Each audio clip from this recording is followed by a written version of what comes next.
शिरूर लोकसभा मतदारसंघातून महायुतीचा उमेदवार कोण हा गेल्या अनेक दिवसापासून चर्चेत असलेला प्रश्न सुटला आहे।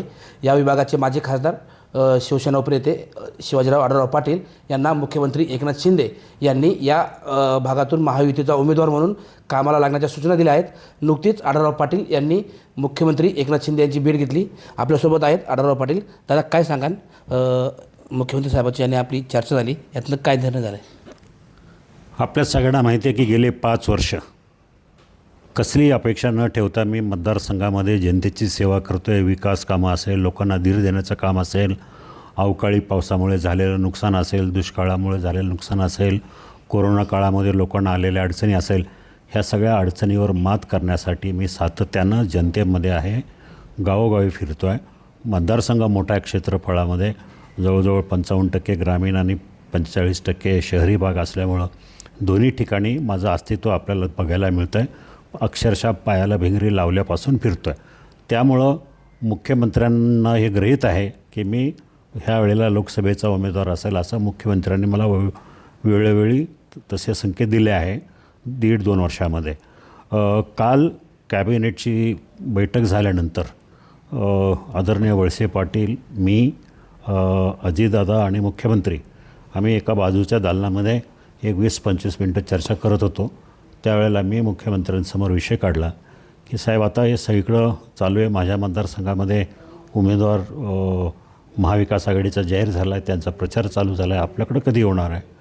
तर त्यांनी मला स्पष्ट सांगितलं की आढळराव, तुम्ही 5 वर्षे फिरता, आम्हाला सगळ्यांना माहिती आहे, तुम्ही महायुतीचे उमेदवार म्हणून काम करताय, ते तसंच काम चालू ठेवा, थांबवू नका। ही जागा महायुतीमध्ये राष्ट्रवादीला जाते की शिवसेनेला जाते याचा निर्णय आज उद्याकडे होईल, त्यानंतर होईल, परंतु तुम्ही उमेदवार म्हणून महायुतीचेच उमेदवार असणार, हे स्पष्ट संकेत त्यांनी दिले आणि मला काम चालू ठेवण्यासाठी सांगितलं। खरं तर ही जागा नक्की कोणत्या पक्षाला जाईल अजून निश्चित नाही, मात्र तुम्हाला काम करण्यास सांगितलं आहे। पुढील निर्णय कसा असेल, ही जागा कोणत्या पक्षाला, समजा ही जागा राष्ट्रवादी पक्षाला गेली तर त्यावर पुढील धोरण काय असेल? हे सांगितलं ना तुम्हाला मी। आदरणीय मुख्यमंत्र्यांनी सांगितलं की महाविकास आघाडीमध्ये ही जागा राष्ट्रवादीला गेली किंवा शिवसेनेला गेली तरी तुम्ही महायुतीचेच उमेदवार असणार आहे, त्याप्रमाणे काम चालू ठेवा, असं सांगितलेलं आहे। हा जागा वाटपाचा जो तिढा आहे, साधारणपणे किती दिवस हात सुटेल? मला वाटतं आज संध्याकाळपर्यंत किंवा उद्या याचा निर्णय लागायला हरकत नसावी। खरं तर महायुतीने मोठी ताकद लावली आहे। नक्की काय मिशन आहे आणि आपण कोणत्या मुद्द्याच्या आधारावरती येत्या निवडणुकीला सामोरे जाणार आहात? गेले 2-3 वर्ष आपण पाहत आहे, माननीय पंतप्रधान नरेंद्र मोदी यांचा कार्यकाळ, गेले 10 वर्ष त्यांनी केलेली कामगिरी देशामध्ये, देशाच्या बाहेर, ग्रामीण भागामध्ये, शहरी भागामध्ये, अगदी दुर्गम भागामध्ये नरेंद्र मोदी घरोघरी पोचलेत विकास कामाच्या माध्यमातून।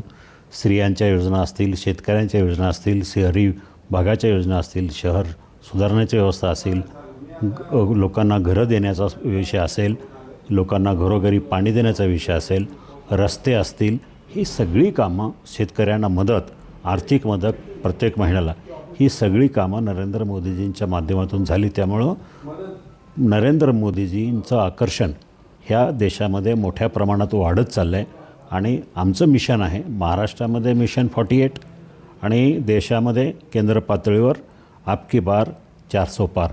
हे बाकी कुणी किती काही म्हटलं, किती आदळआपट केली तरी नरेंद्र मोदीच उद्याचे 18व्या लोकसभेतले पंतप्रधान असतील आणि NDA सरकार सत्तेवर असेल आणि चांगले निर्णय घेतील, ही मला खात्री आहे। महायुतीमधून शिरूर लोकसभेसाठी माजी खासदार शिवाजीराव आढळराव पाटील यांना मुख्यमंत्री एकनाथ शिंदे यांनी निवडणुकीची तयारी करायला सांगितली आहे। पक्ष कोणता हा निर्णय वरिष्ठ पातळीवर होणार आहे, मात्र आढळराव पाटील हेच शिरूर लोकसभा मतदारसंघातून महायुतीचे उमेदवार असतील, हे आता नक्की झालं आहे। टाइम्स नाऊ मराठीसाठी सचिन तोडकर, मंचर।